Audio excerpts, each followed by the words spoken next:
Rocky Fork Creek is an ecosystem that we have recently been observing and studying. From the living organisms like herbivores, carnivores, and humans to the abiotic factors such as rock, soil, and chemicals, and noting the impact they all make.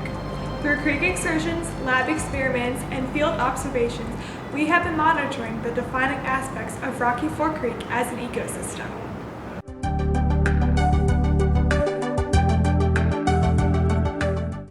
In order for us to determine how the creek works as an ecosystem and explore the human threats, we must first explore the geography of the creek as well as the waterways that may be connected to it. Holly Stahl has done some good research for us and is live at a small part of the creek to tell us what she has learned. Thanks, guys. After some extensive research, I have uncovered the basics of Rocky Fork's origin. The creek begins from a small lake in southern Delaware County. It then winds through eastern Franklin County for roughly 13 miles before meeting with its tributary, Big Walnut Creek, nearly half a mile south of Creekside Park in downtown Gahanna. A tributary is a stream or river that flows into a bigger stream or river. In addition, Rocky Fork has 10 named tributaries that flow into it: Rose Run, Sugar Run, Miller Paul Creek, Schleppy Run, Bevelheimer Run, Fancher Run, Thompson Run, Mink Run, Taylor Run, and Sycamore Run. These different tributaries make Rocky Fork's watershed extend approximately 30 square miles. Oh, I've heard of a watershed. I see signs for the Lake Erie watershed every time I go to Cedar Point. What is it exactly? Good question. A watershed is the area of land where all the water that drains off goes to. The many tributaries that Rocky Fork has cause its water stream southeastern sections of Delaware County to the eastern sections of Franklin County. At the end of the Rocky Fork watershed begins the Big Walnut Creek watershed, which flows onto the Scioto River watershed, and then the Ohio River watershed, and finally to the Mississippi River, which leads to the Gulf of Mexico. What makes a watershed so important to a simple creek ecosystem like Rocky Fork Creek? Watersheds are extremely important because they keep the flow of water moving so that there's a lower chance of flooding. They also make environmentalists aware of where pollution starts. If an area is found with high levels of pollution, they can go back to that watershed and determine where the pollution is found and where it may have come from.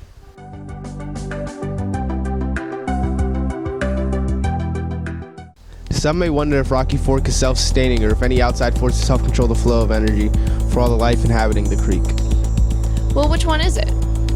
The Rocky Fork Creek ecosystem is, like others, delicate yet self-reliant. So how exactly does the energy flow in Rocky Fork Creek? In Rocky Fork Creek, the energy is kept constant through the herbivores, carnivores, decomposers, and detrivores, as well as plant life and solar energy. What exactly is the chain of events that keep this ecosystem in place? It begins with solar energy in addition to water and CO2, providing the plants and trees of Rocky Fork Creek the resources needed for photosynthesis. Through photosynthesis, the plant life produces ATP, the basic form of energy that all living things need to survive. Herbivores then eat the plants as well as the fruit the trees produce for energy, retaining what isn't lost in heat. These herbivores are then eaten by carnivores, losing some of the energy to eat. After the herbivores are consumed by carnivores, those carnivores are consumed by the top carnivores. Top carnivores lose some energy to heat still, but retain some enough to continue life. While the consumers are busy consuming each other, when they die, their body is broken down by detrivore decomposers such as bacteria, fungi, and earthworms. Once this is complete and some energy is lost to heat, decomposers produce abiotic chemicals such as carbon dioxide, oxygen, nitrogen, and minerals. These chemicals located in the soil then work alongside solar energy to provide plants and trees with energy, starting the cycle over. Well, that's a mouthful.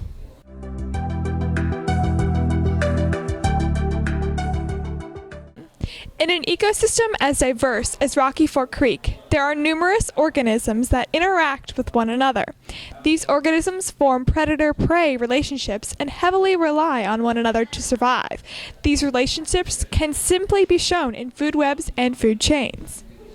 Holly Stahl is live at Rocky Fork Creek to explain the difference between a food chain and a food web. What organisms are found in the creek ecosystem and the relationship between them? Thanks, Stokely. Although many people may confuse the terms food chain and food web, there are several key factors that distinguish the two. A food chain contains a single line of organisms in which each is preceded by what it consumes. The hierarchy or trophic levels for each food chain remains the same. Sun, plant, which is a producer, herbivore, which is the first level consumer, and carnivore, which can be the second or higher level consumer. The sun begins the chain by providing energy to the plant, which is then consumed by the herbivore, and then the herbivore is consumed by the carnivore. A food web, on the other hand, is a complex diagram that shows the various different plants and animals found in an ecosystem and their relationship with one another. There are many different food chains within a food web, and food chains are able to overlap one another. So does that mean there is one organism on top of the food web? Not necessarily. There can be one predator that is at the highest trophic level, but this is usually not the case. Let me show you an example of a food web from Rocky Fork Creek to determine what organism is at the highest trophic level. The bottom trophic level of this particular food web is the producers and includes various grasses, mosses, and trees, specifically the pawpaw and cottonwood trees. The next trophic level contains the first level consumers, or herbivores, which are the aquatic worms, white-tailed deer, squirrel, and crayfish. The next levels are both carnivores and incorporate the American toad, the gray-blue heron, American black duck, crow, coyote, raccoon, and red fox. The top trophic levels of this web contain 4 different species, because these animals are not prey for any other in the creek ecosystem. And you say there are several food chains in this food web? That's right, Bethany. Let me show you. As I said before, the trophic levels for each food chain remain the same, beginning with the sun, followed by a producer, the pawpaw tree, then an herbivore, the squirrel, and then the consumer, the red fox. A food chain may also have 2 consumers just under different trophic levels, because one may have a higher predator than the other.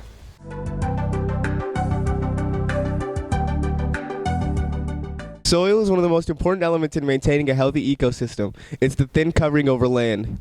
It's a mixture of eroded rock, mineral nutrients, decaying organic matter, air, water, and millions of microscopic organisms.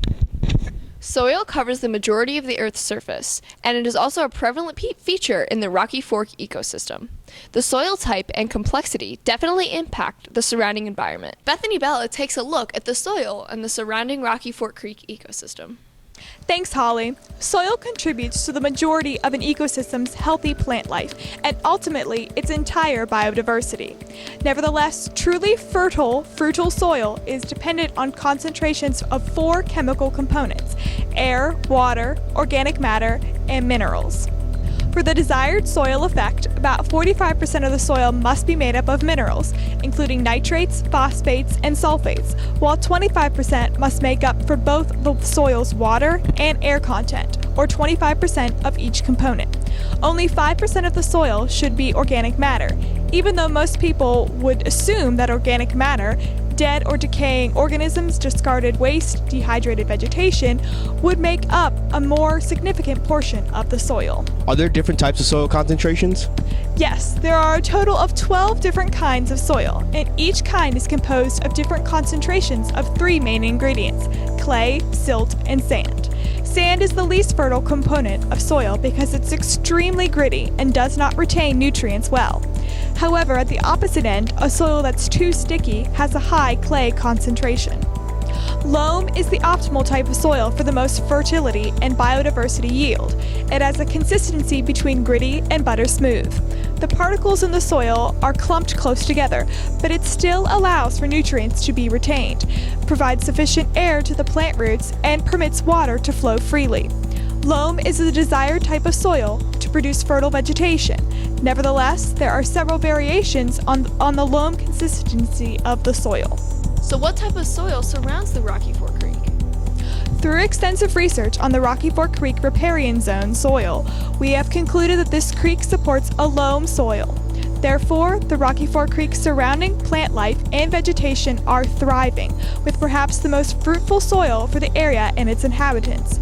As you can see, the Rocky Fork hosts a multitude of tree species, including the white ash, cottonwood, and sugar maple, along with its various animal species. That's wonderful news. From a soil standpoint, the Rocky Fork Creek can host an incredibly biodiverse array of organisms.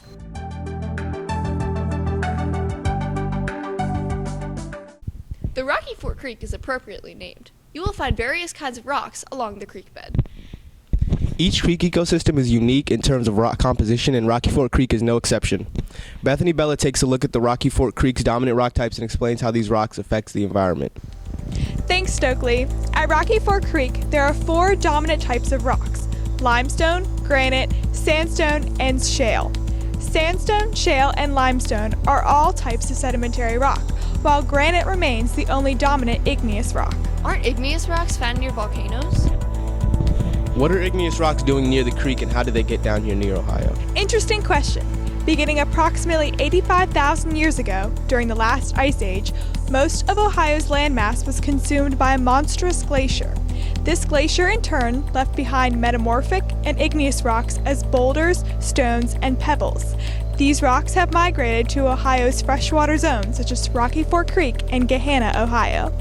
Rocks affect the creek in multiple ways. Alkalinity is the water's capacity to resist changes in pH that would make the water more acidic.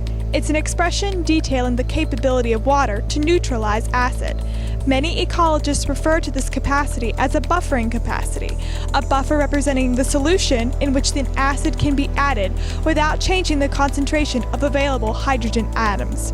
Many aquatic organisms are sensitive to pH levels, especially during reproduction. Adult organisms may be able to survive in tempered pH waters, but offspring will not be produced. Exactly. pH concentration determines the solution's acidity. High pH levels makes the water toxic, and these aren't optimal living conditions for living organisms. pH levels from 6.5 to 8.2 are perfect for living organisms to survive in. The Rocky Fork Creek's alkalinity is quite telling, especially with its unique rock composition. Alkalinity of natural water is largely determined by the surrounding soil and bedrock through which it passes, with rocks as one of the main sources for natural alkalinity. Carbonate, bicarbonate, hydroxic compounds, borates, silicates, and phosphates contribute to water's alkalinity. Waters without carbonates, however, are known as soft water. These waters usually have low alkalinity and little buffering capacity, making them more susceptible to fluctuations in pH from acid rain or acid contamination. Sandstones and granite rock lack alkalinity-dependent carbonates, thereby contributing to low alkalinity and poor buffering capacity.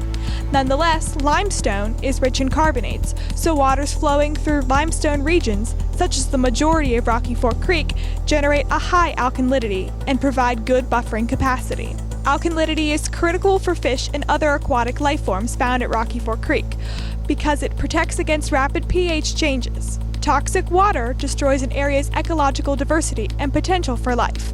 We're lucky we have the limestone that we do, a natural acidic blocker. It's exactly what we need to protect against potential or future threats to the wildlife of Rocky Fork.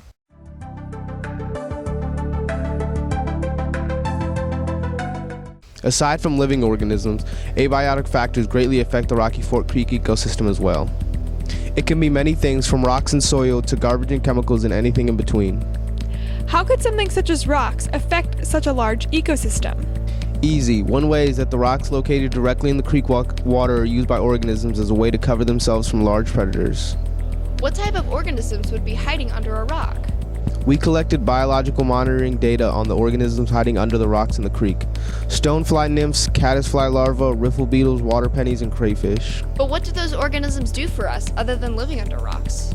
These organisms are great indicators of measuring the pollution located in the creek. Interesting. How much does soil impact the ecosystem?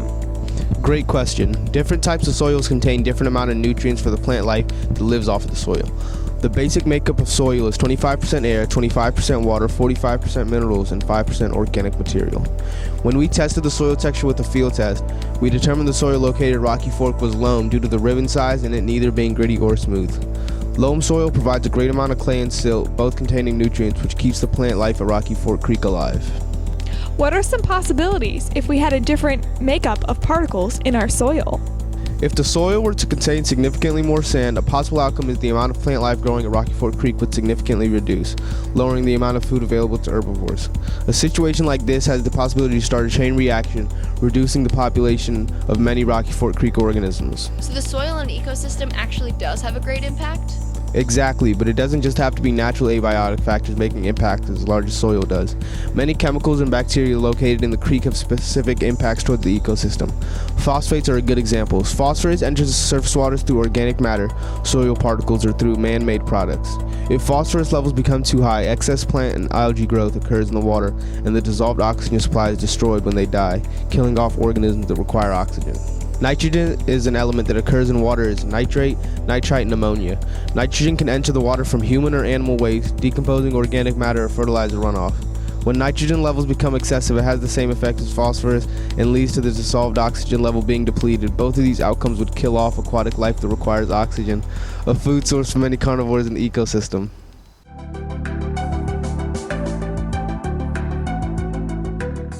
There are 4 major components for creating and enhancing ecological sustainability: reliance on solar energy, population control, nutrient recycling, and biodiversity. Nutrient recycling is one of the most important factors in maintaining a sustainable ecosystem, as well as contributing to a healthy, biodiverse community. Bethany Bella takes us down to Rocky Fork Creek to examine the area's critical nutrient cycles. Thanks, Holly. There are 5 significant cycles of matter in the nutrients in this creek ecosystem, as well as in other habitats. Today, we will be focusing on the cycles of water, carbon, nitrogen, sulfur, and phosphorus within the creek ecosystem. Water is one of the most dynamic components of a creek ecosystem for obvious reasons. It's the driving force, literally and figuratively, behind the creek's sustainability. The water cycle is powered by the sun's energy which then evaporates water on land into the atmosphere through the process of evaporation.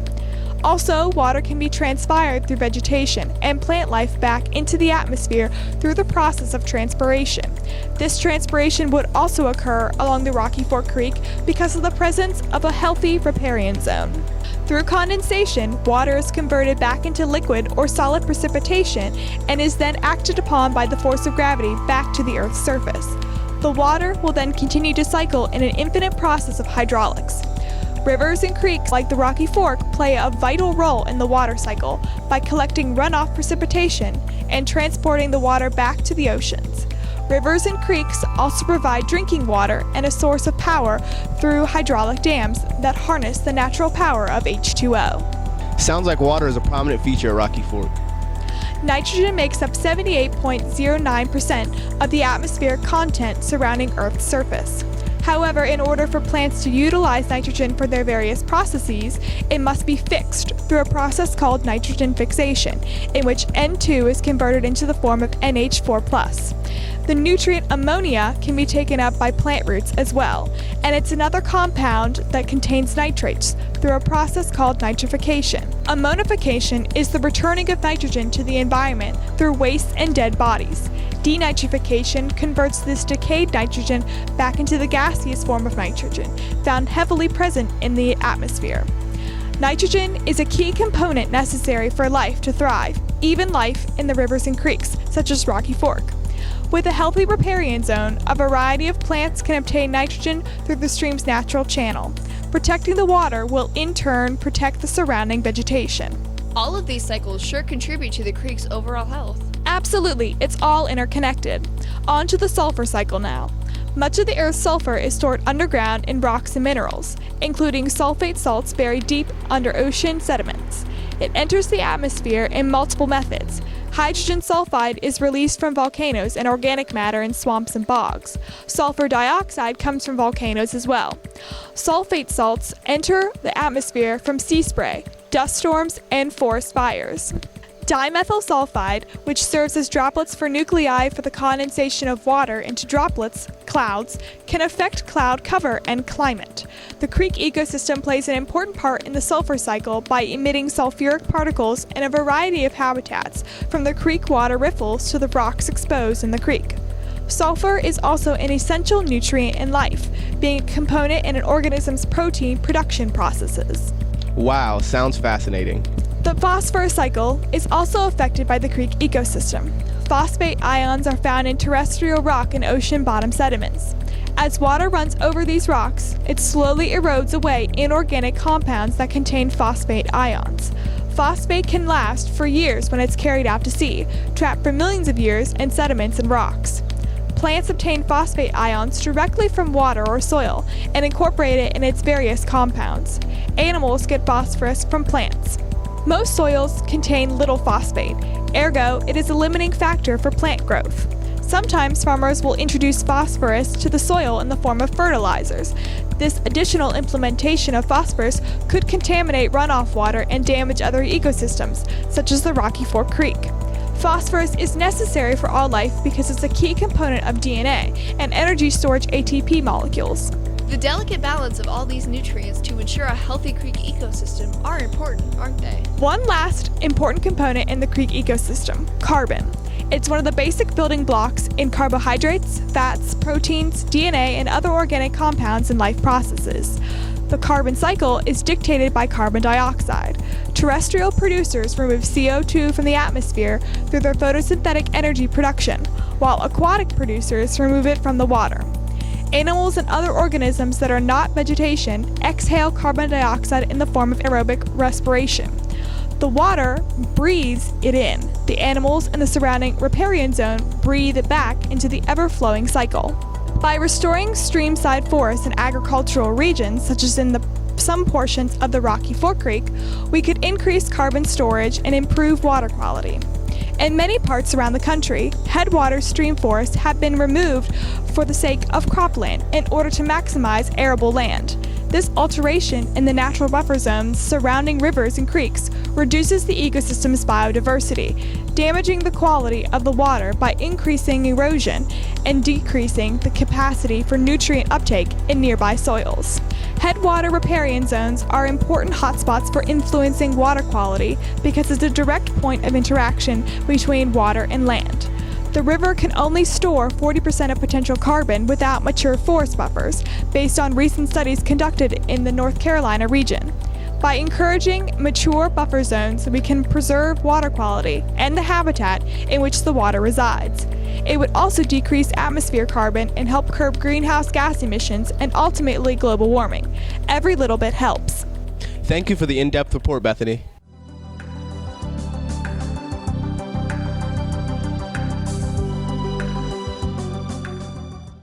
Rocky Fork Creek is a great example of how exactly organisms of different species interact with themselves and their surroundings. The community of different species is constantly interacting with its environment. Rocky Fork Creek has many species living within it, each with a certain amount of members interacting together called a population. The populations of all the species at Rocky Fork Creek make up the community of Rocky Fork Creek. Though populations of the same community are constantly interacting with each other, they also are interacting with their physical environment, which both make an ecosystem. The physical environment of an ecosystem follows certain biomes such as forest or tundra, and they no doubt play a large part in how the species survives. In what ways? For example, the same organism may hide from their predator two different ways depending on the biome of the area. The creek provides an environment where organisms can burrow in the soil, live under leaves and rocks, or live in the trees.